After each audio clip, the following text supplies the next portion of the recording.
Hello students, good morning. आपकी class +2 subject English literature और इसका आज हम 8th चैप्टर करने जा रहे हैं। 8th चैप्टर है gold in the north. Gold in the north chapter है। नॉर्थ में गोल्ड, जो नॉर्थ साइड में गोल्ड की बात की गई है वो क्या है, इस चैप्टर में हम पढ़ेंगे कि नॉर्थ में ऐसा क्या गोल्ड है। The writer drove into the Rajasthan in the month of May. Writer है जो वो मई के महीने में राजस्थान जाता है।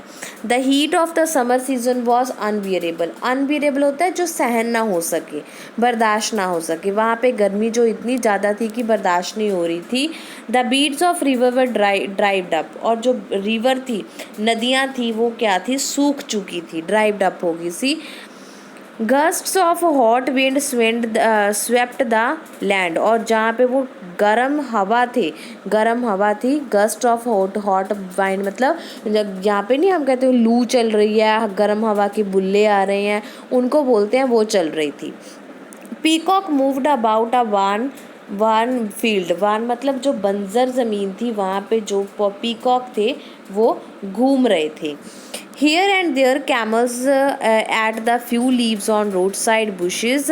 और जो वहाँ पे इधर उधर कैमल्स, ऊँट घूम रहे थे। Few leaves on a road side bushes. जो रोड साइड पे जो बुशेस थी, टहनियाँ थी, उनसे पत्ते खा रहे थे। Village women with water pots balanced on heads walked down the thorny path forwards dry well. और जो विलेज की औरतें थी वो क्या कर रही थी, वाटर पोट्स जो घड़े थे उनको सिर पे उठा के चल रही थी, अपने सर पे बैलेंस बना के चल रही थी। थ्रॉनी पथ मतलब उबड़ खाबड़ जो होते हैं ना, सही जगह चलने के लिए नहीं होती, उसको बोलते हैं। Toward dry wells. Dry well में सूखे हुए कुओं की तरफ जा रही थी। The heat of summer was intolerable. गर्मियों की वहाँ पे जो हीट थी, तपिश थी, वो बहुत ज़्यादा बुरी थी, अनटॉलरेबल थी, सहन नहीं हो रही थी। There were trees and blue lakes in Udaipur. कुछ वहाँ पे दरख्त और ब्लू लेक्स थी उदयपुर में। In the middle of the lake there was a luxury hotel of an island. और उसके बीच में एक लग्जरी होटल बना हुआ था आइलैंड पे। It was a pleasant spot. वो एक बहुत बढ़िया जगह थी। Small parakeets whistled and dripped down to drink. The country around Udaipur is dry. Country थी जो उदयपुर, उसके आसपास सब कुछ सूखा हुआ था। To the north of it there is no water at all in a Thar desert. North में कहीं भी पानी देखने को नहीं मिल रहा था, थार डेजर्ट में। The author drop towards Jodhpur. Author Udaipur से जोधपुर चला जाता है। He came across scaring herds of cattle and livestock। और उसको वहाँ पे कैटल्स मतलब बहुत सारी गांव का झुंड मिलता है, रहने वाले लोग मिलते हैं। Trains of canals were taken along the burning roads by hardy men।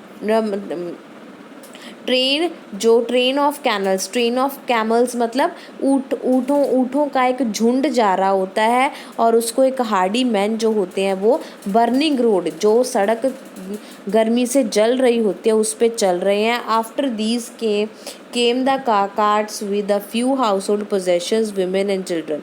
और बाद में उसको कुछ घर मिलते हैं जहाँ पे बच्ची और औरतें जो होती हैं।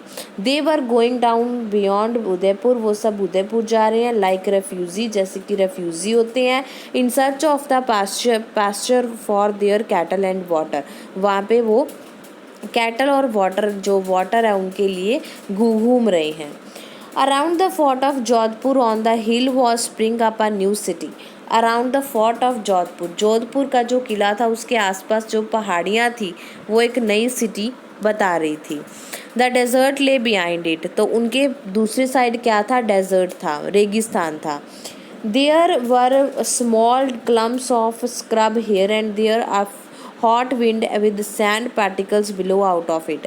और गर्मी में वहाँ जो मिट्टी थी वो भी इतनी गर्म हो चुकी थी कि हवा के साथ वो भी उड़ रही थी। At the edge of the city के बिल्कुल किनारे पे herds of camels were tired to stumble tree. और किनारे पे जो कैमल थे वो ट्री के पत्ते हैं जो उनको खा रहे थे। Wire winds of sand were visible on the horizon.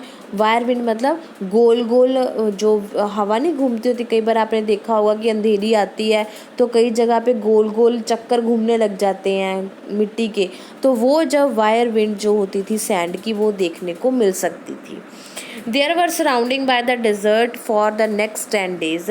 हम कहते they were surrounded by the desert, हम वहाँ पे 10 दिनों के लिए रुके। द बेजल सन वॉज वेरी ओप्रेसिव, वहाँ पे जो सन था वो दुश्मन बना हुआ था हमारा। Sand dunes were formed and drived by the desert wind, और वहाँ पे जो मिट्टी थी और विंड थी वो डेजर्ट की वो हमें बहुत सता रहे थे। They had to stop the car frequently to clear the heap sand and replace the tyre that has burst. उस उनकी मिट्टी, उस वहाँ की मिट्टी में उनका टायर जो है वो फंस गया था। उन्होंने जल्दी से कार रोकी, मिट्टी हटाई और उसमें से अपना टायर निकालने की कोशिश की। Sometimes they passed by hertz of life stock moving south. रास्ते में उन्हें कई ऐसे लोग दिखाई दिए जो साउथ की तरफ जा रहे थे। They were small abounding village under thorn tree, और कुछ छोटे छोटे गांव थे जो टॉरेंट ट्री मतलब टूटे हुए दरख्तों पर के नीचे थे। इन पूल्स ऑफ शेडो और near the distance railway line, और उनके वहाँ पे छोटे छोटे पूल होते थे और थोड़ी दूरी पे रेलवे लाइन थी। दे वर एसोलेटेड, वो बिल्कुल अकेले थे। A few still contain life, उनकी बहुत थोड़ी लाइफ कंटेन थी, चल रही थी। Each had made mud tanks and wells for the collection of rainwater to grow crops and feed cattle। तो उनके पास गंदे टैंक थे और कुछ कुएं थे जिनमें वो बारिश का पानी इकट्ठा करते थे ताकि वो अपनी फसलों को उगा सके और अपने जानवरों को पानी पिला सके। The people who stayed behind were discouraged and defeated by the sun, जो पीपल पीछे थे वो सन की तरफ से बहुत डिफीटेड, हारे हुए थे। They were like the survivor of a shipwreck, जैसे कि समुंदर के बीचों बीच एक शिप खड़ी हो जाए और उसको आसपास कुछ ना दिखाई दे, उस तरह से उनकी हालात थे। There was nothing there except beaches, scorpions और एंटीलोप्स, और वहाँ पे किसी भी तरह के जानवर जो हैं स्कॉर्पियंस वीचर्स होते हैं जो there were nothing there expect नहीं किए जा सकते थे क्योंकि गर्मी इतनी थी और जानवर भी तो मर रहे थे ना। Even Jaisalmer was with its temple, Jaisalmer में टेम्पल थे, टॉम्स और फोर्ट्स थे। Was enclosed by endless waves of sand, वहाँ पे भी हमें सैंड जो मिट्टी है उसकी वेव्स लहरें मिल रही थी। In one of the dune the author saw a heap of dry bones with a lonely vulture sitting along them. Author ने देखा कि एक हीप ऑफ ड्राई बोन्स, एक पंछी जिसकी हड्डियां निकली हुई हैं वो अकेला वहाँ पे बैठा है। At his approach it spread a huge wings and few away, और उसने अपनी ह्यूज विंग्स बहुत बड़े बड़े खम निकाले और वहाँ से उड़ गया। It is said that once this sandy place was covered by the sea, कहते कि आज जो वहाँ पे रेगिस्तान है वहाँ पे पहले कभी समुंदर होता था। Archaeologist discovers have revealed that when the Ted had reads the Rajasthan plan was watered by a boat, slow river and Saraswati and prosperous culture flourished there।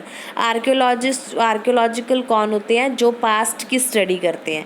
वो कहते हैं कि यहाँ पे कभी राजस्थान प्लेन वाटर से भरा होता था, यहाँ पे रिवर होती थी, सरस्वती होती थी नदी, और कल्चर बहुत अच्छा होता था। But in course of time, पर जैसे जैसे टाइम बीतता गया, द रिवर रैन ड्राई, जो नहरें थी वो सूख गई, and the plain were changed into the, और जो प्लेन धरती थी वो किस में बदल गई? डेजर्ट में। The soil is bitter and salty, जो मिट्टी है सॉइल है वो बिटर हो गई और साल्टी नमकीन हो गई। For long people have been living under drought and feminine condition, और लोगों को लंबे समय तक यहाँ पे अकाल से रहना पड़ा। The annual rainfall is between 4 and 10 inches, साल में जो एक बार बारिश होती है वो 4 से 10 सेंटीमीटर के बीच में होती है। व्हेन इट फेल, जब वो भी नहीं होती, people have to fetched water from places 20 to 30 miles distance, तो लोगों को 20 से 30 माइल चल के पानी लेने जाना पड़ता है। They were forced either to immigrate or face danger, उनको यहाँ पे या तो वो एक जगह से दूसरी जगह चले जाते हैं या फिर वो भूखे मर जाते हैं। Water can be formed at depth of 2 or 300 feet, water है जो इस धरती से 200 से 300 जो फीट है नीचे चला गया है। Below the surface of the desert a very often a tubewell is sunk, जिसकी वजह से अब यहाँ पे ट्यूबवेल है जो वो नहीं लगाए जा सकते। बट द वाटर इज ब्रेस्टिक fit neither for human consumption for nor for the growth of crops.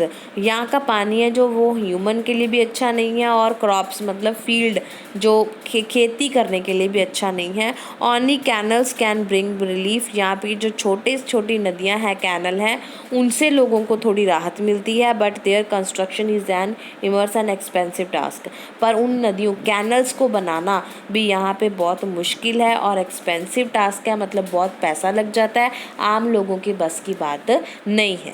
तो ये हमें राजस्थान का हाल बताया गया है। गोल्ड है जो गोल्ड किसको बोला गया है, राजस्थान को बोला गया है। नॉर्थ में गोल्ड मतलब वहाँ की सैंड है जो वो बिल्कुल येलो है, ठीक है, इसलिए वो राजस्थान को गोल्ड का नाम दिया गया है। तो इस चैप्टर में जब राइटर है वो राजस्थान जाता है और वहाँ के जो हालात हैं उनके बारे में हमें बताता है। ठीक है बेटा, आपको उम्मीद है ये समरी समझ में आ गई होगी। ठीक है, इसको आप अच्छे से रिवाइज़ कर लो, पढ़ लो। अगर कोई बात समझ में नहीं आती तो आप मेरे को कभी भी मैसेज करके पूछ सकते हो। ओके बेटा, ओके, बाय बाय।